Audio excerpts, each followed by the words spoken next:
Even then, I don't see it. We're on.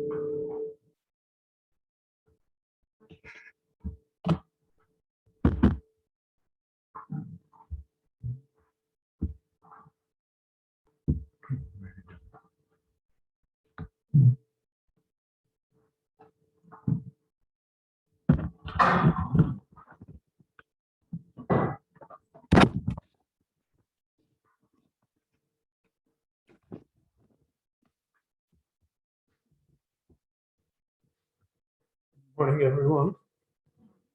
Kodesh Tov. Good Erev Shabbat.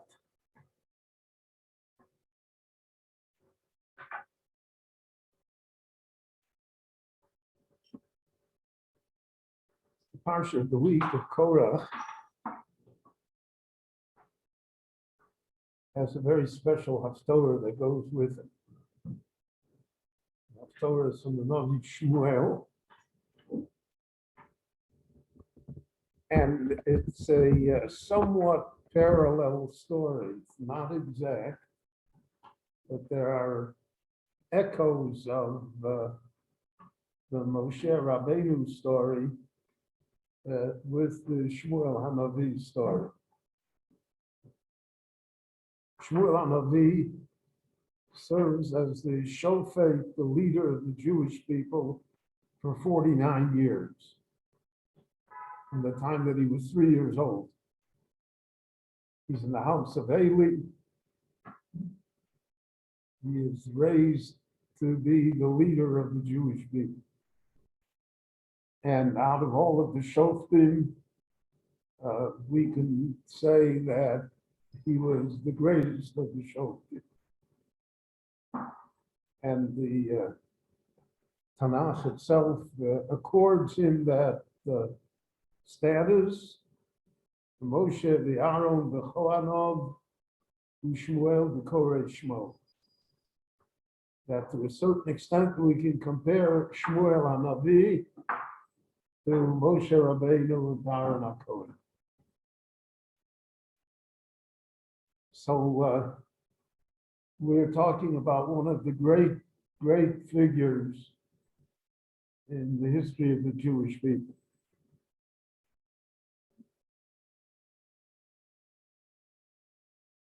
And he'd been the leader a long time. I mentioned 49 years. So his generation that saw him as the leader originally when he was a young man has departed. And there's a different generation now. And the different generation sees him in a different light. And every generation sees people differently.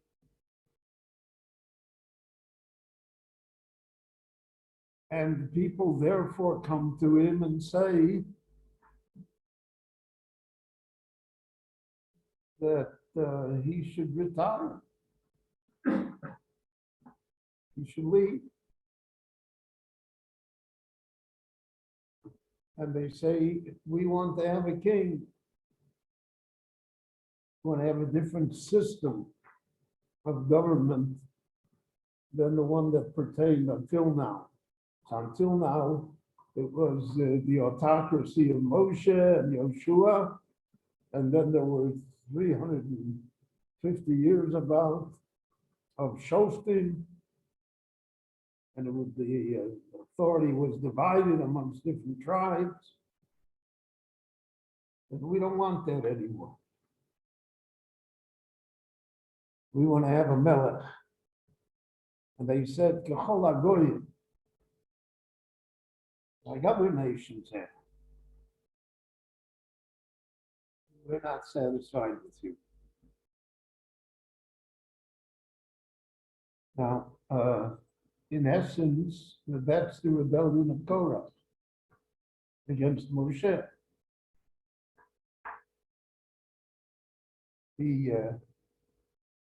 Korah does not deny what Moshe has accomplished, that he leaves to Dosam Va'aviram to do. They are the ones that falsify history. They said you took us out of the land of milk and honey. They called Egypt the land of milk and honey. You took us out to die in the desert. The Torah doesn't say that. The Torah just says, everybody is holy. You know, we want. Why are you in charge?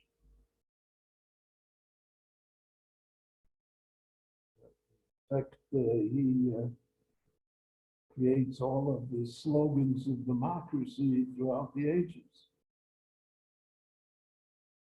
You see, Storer, later, Gandhi Storer, who made you the authority? By what authority do you rule? You don't want that anymore.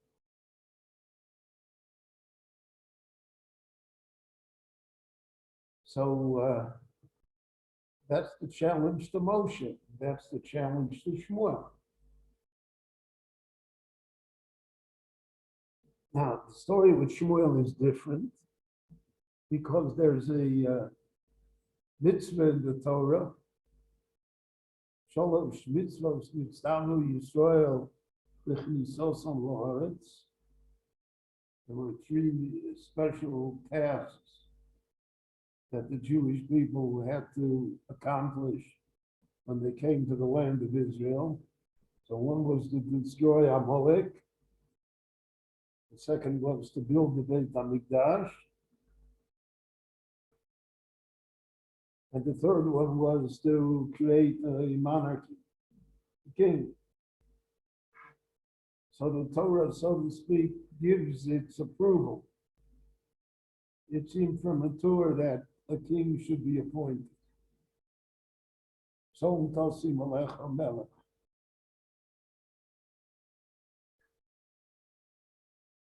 But Shmuel says they're not ready for a king.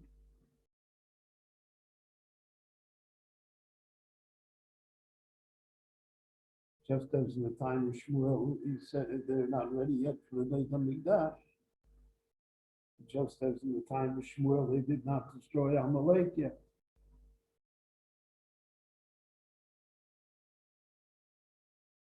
Now, Moshe Rabbeinu has sons, Gershom and Menashe. I'm sorry, Eliezer. Gershom and Eliezer. The nature of fathers, all human fathers, is they want their sons to take over the business. They want that the next generation should follow in the footsteps of the previous generation. Moshe Rabbeinu's children are not even considered for the job. When they choose the 70 elders, they are not part of the group. And Moshe's Talmud, Yoshua, is the one that will succeed him, but not Gershom and not Eliezer. And in fact, we don't know what happens with Moshe's descendants. And in Tanakh, we read even that he had a grandchild that was a priest for idolatry, for Avodah Zorah, which is mind-boggling to think about.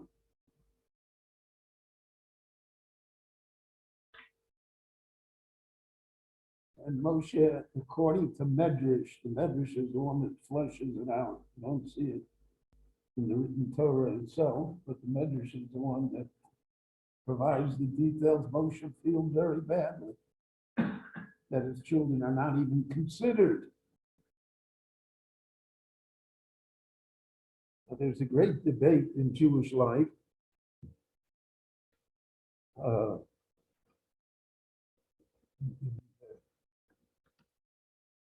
how the role of succession should be applied.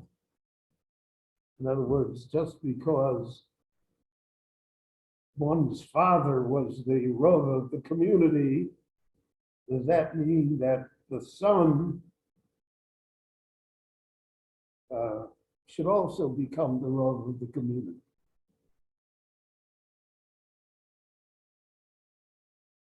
It's a fascinating topic, and it's discussed over and over again in the tshuvos, in the rabbinic responses.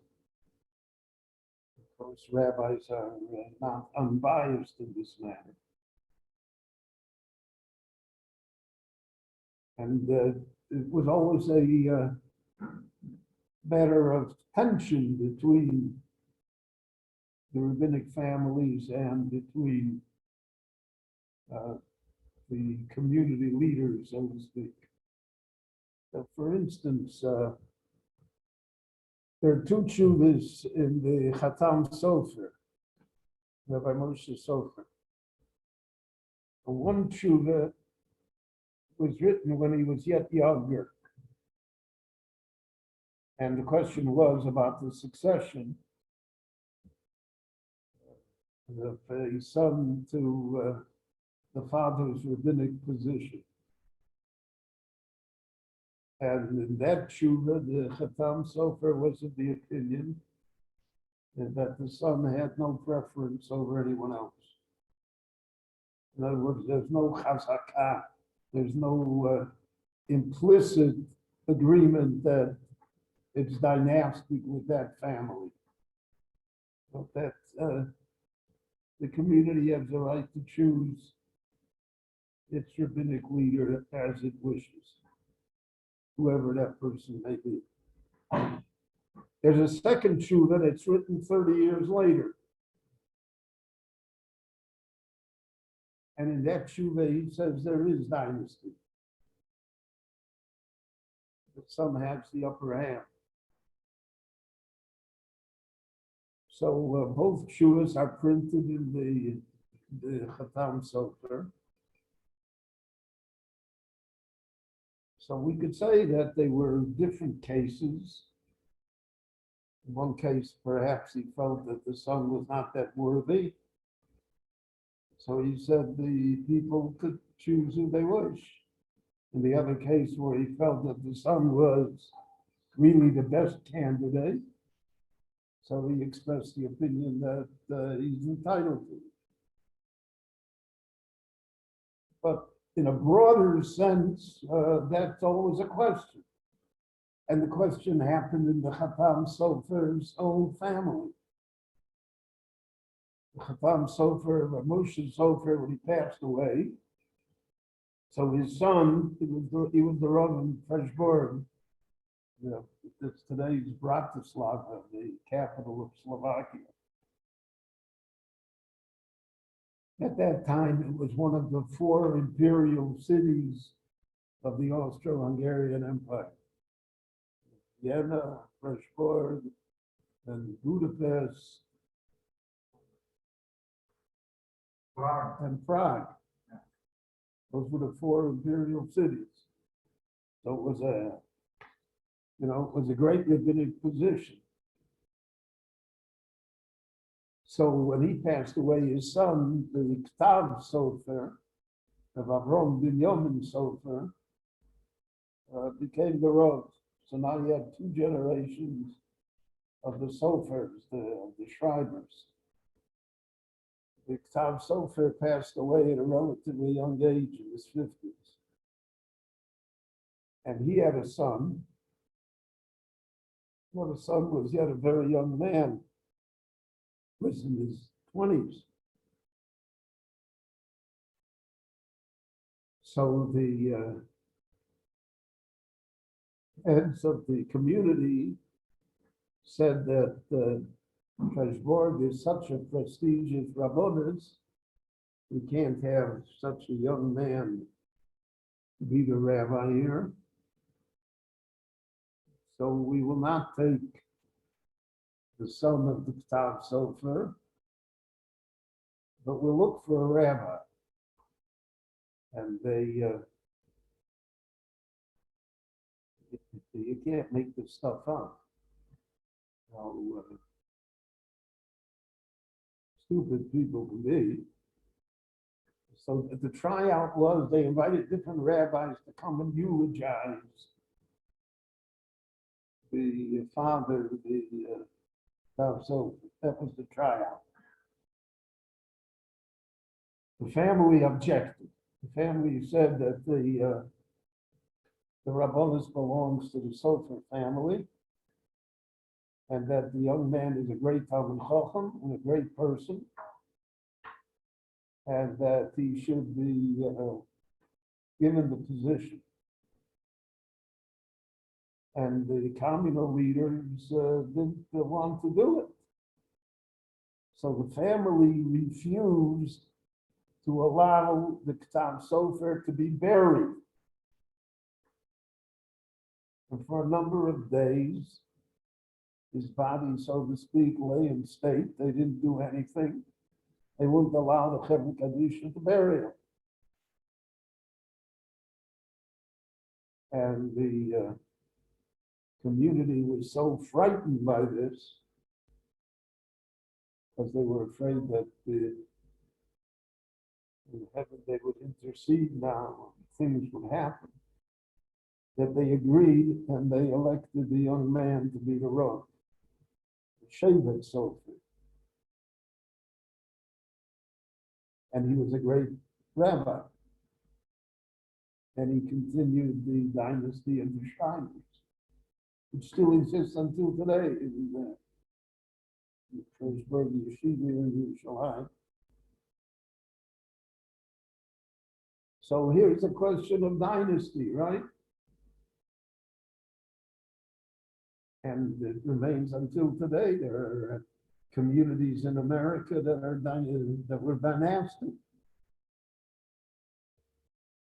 And there are communities, most of America was not. The old rabbi is not there anymore. They can take anybody new they want.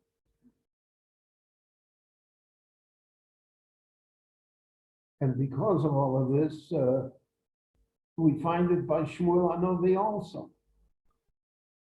Just like Moshe felt somehow that he was slighted, that his children were not considered,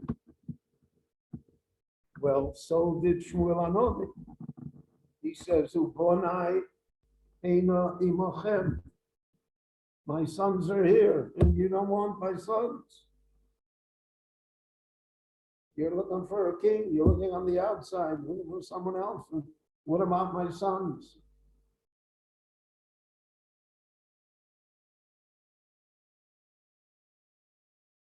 People ignored him. So, and because he mentioned it, and because it's written in Tanakh, so obviously the Tanakh wants us to be aware that he was greatly pained that this happened. Just as Moshe felt sorry. And we will see later that when the monarchy was established, the monarchy was always dynastic.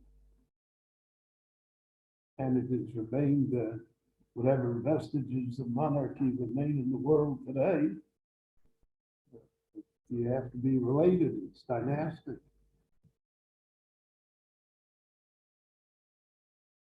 So that's a parallelism to the story of Moshe and Korah, to the story of Shmuel and his people.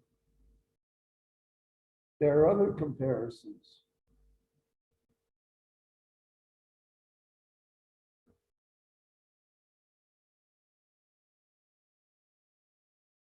Moshe invokes miracles. Ivriya Yivra. God, you should create something now to show them that their rebellion against me is wrong. I discussed earlier in the week in our Mincha sessions that Moshe is alone here. No, he has no support from anyone else. No one rises to his defense, so to speak. Because of that, he is shaken. And therefore, he says, only heaven can help me. So therefore, God has to create miracles, right? This will not go down with ordinary events. Shmuel Hanavi also creates in the middle of the summer an enormous thunderstorm, a typhoon of rain. We all know the climate there in our blessed country. So pretty much no rain. Sivan, Tammuz, all no, never rains. And if it rains, it's a passing shower, and most. And here there's a tremendous storm. And Shmuel invokes it in order to defend himself.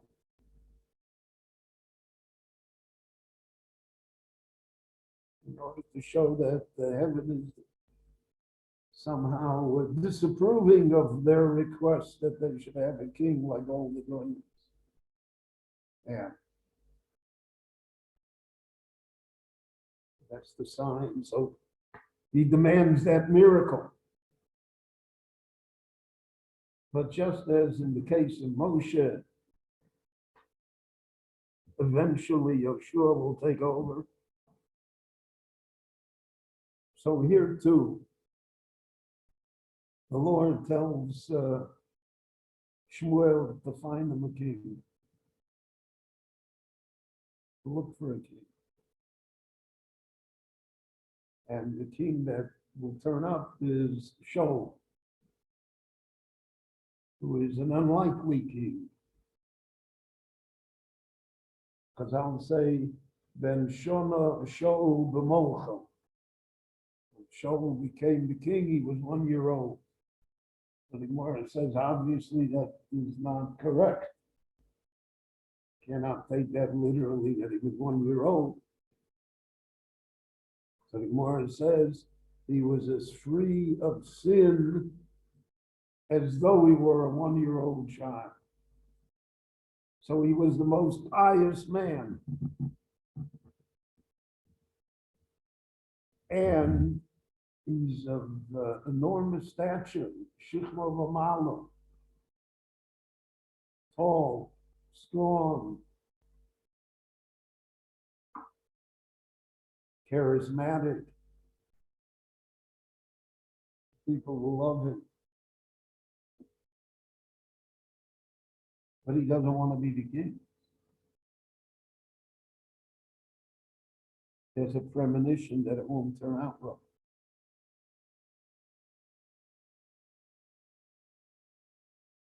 Now, we live in a time when it's hard to imagine people who don't want to be the king.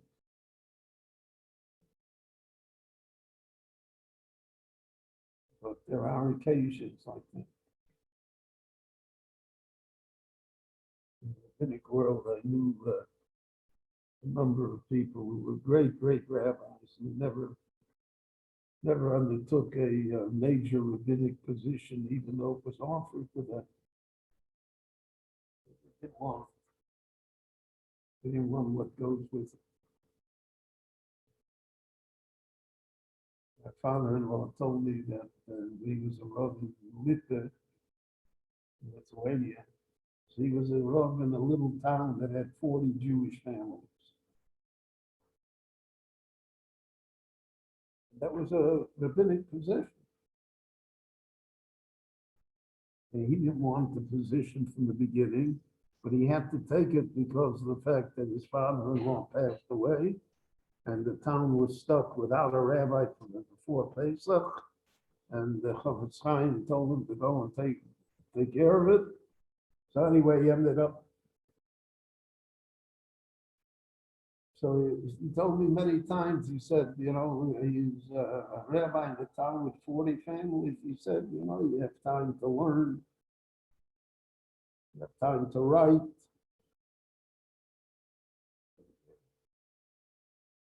There are rabbis in the United States that have 300, 400, 500 families in their congregation. You cannot do that. How are you going to survive that? There aren't enough hours in the day. So therefore, there are people that shy away from it. But there are people who say, no, look at the opportunity. They're driven by it. Shaul does not want to be the king, yet he is forced into it. And Shmuel crowns him. And Shmuel loves him more than David.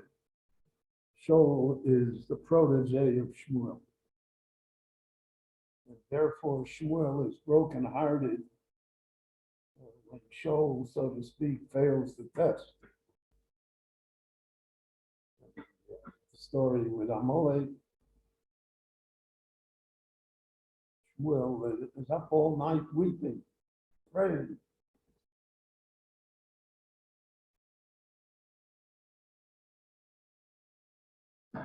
Because now Shmuel feels that he also is not vindicated. Didn't work out the way he had imagined and hoped that it would. So the Haftorah is a piece of tragedy. It's the tragedy of Shmuel and the tragedy of Shaul, really the tragedy of Claudius.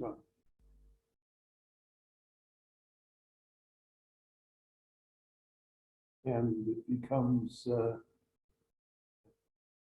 the mission is unfulfilled. Amalek is not destroyed. The Beit HaMikdash is not yet built. And the king is not the answer.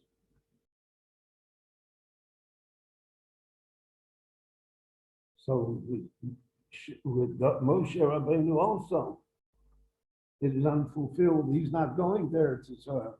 If Moshe Rabbeinu would have led the Jewish people there to Israel, Chazal say there never would have been an exile. That would have been it. It would have been permanent. It fell apart at the end. That's what happens to Shmuel.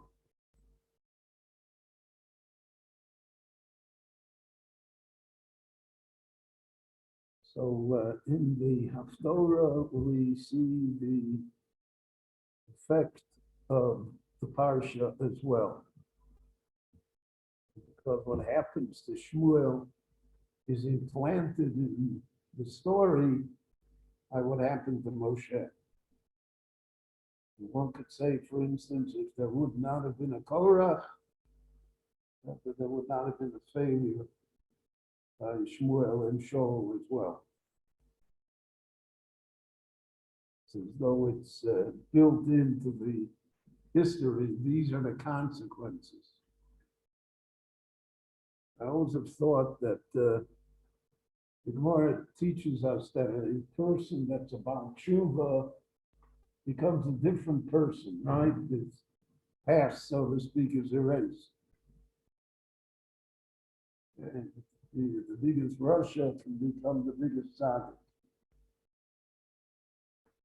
But one thing, the consequences of what he did as a Russia are never erased. That remains. And we see that throughout history.